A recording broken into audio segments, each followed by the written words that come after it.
కేటీఆర్ సవాల్ని స్వీకరించాలంటే వాళ్ళయ్యే కేసీఆర్ రావాల్సిన అవసరం ఉంది. ఎందుకంటే ఇవన్నీ కూడా ఉత్త ప్రచార ఆర్భాటం కొరకు చేసే ఎత్తుగడలు అనేది అందరికీ అర్థమైతేనే ఉంది. ఏ సెంటర్ ఎందుకు, అసెంబ్లీ సెంటర్నే పెట్టుకోవచ్చు. మొన్న హరీష్ రావు కూడా ఒక సవాల్ విసిరిండు, తర్వాత నువ్వు ఒక సవాల్ విసురుతున్నావు. మీ సవాళ్ళన్నిటికీ సభనే సరైన సమాధానం ఇస్తుంది. మీకు మీ పార్టీకి చిత్తశుద్ధి ఉంటే అసెంబ్లీకి మీ అయ్యని రమ్మను.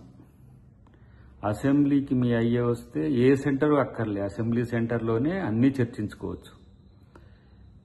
అట్లా కాదనుకుంటే ఏదో ప్రచార ఆర్భాటం కొరకు మళ్ళీ నేను మీడియాలో కనబడట్లేమని ఉనికి కొరకు చేసే ప్రకటనలు అనేది పక్కన పెట్టు మిస్టర్ కేటీఆర్ గారు.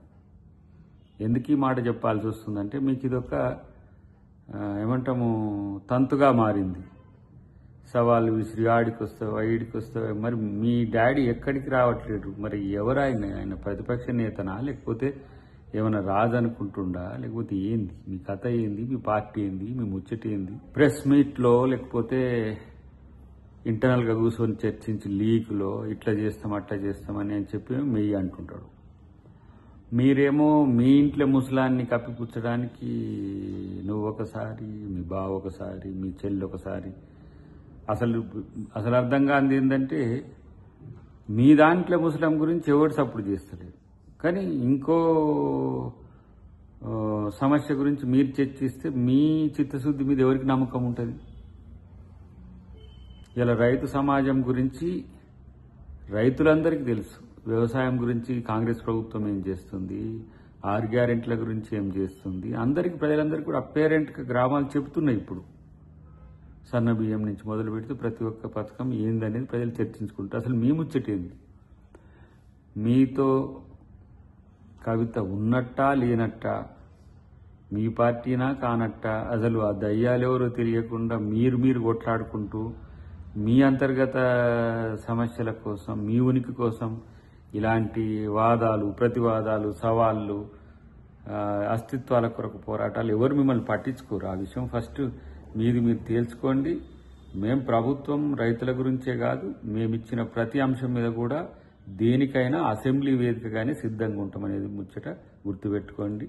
కానీ మీ అయ్యను ఏదైనా తేల్చుకోవడానికి మీ మీద నమ్మకం లేదు కాబట్టి ప్రతిపక్ష నాయకుడిగా మీ అయ్యను రమ్మనండి. సమయం ఆయననే చెప్పమనండి, వేదిక ఆయననే చెప్పమనండి. లేకపోతే ఏ సెంటర్ అయినా ఏదైనా నష్టం లేదు, కానీ అసెంబ్లీ అయితే బాగుంటుంది అనేది మా ప్రతిపాదన.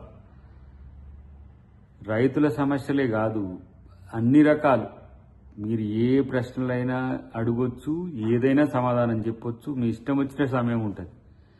అసెంబ్లీలో తేల్చుకుందాం రా అని అంటే మరి మీ డాడీ ఏమో అసెంబ్లీకి రావట్లేడు, నువ్వేమో బస్తీ మేసావాలని చాలా జబర్దస్తిగా చెప్తా ఉన్నావు. మరి నిన్నేమో ఎవరు పట్టించుకునేటట్లేదు, మీ పార్టీలో మీరు ముగ్గురు అయిపోయినరు.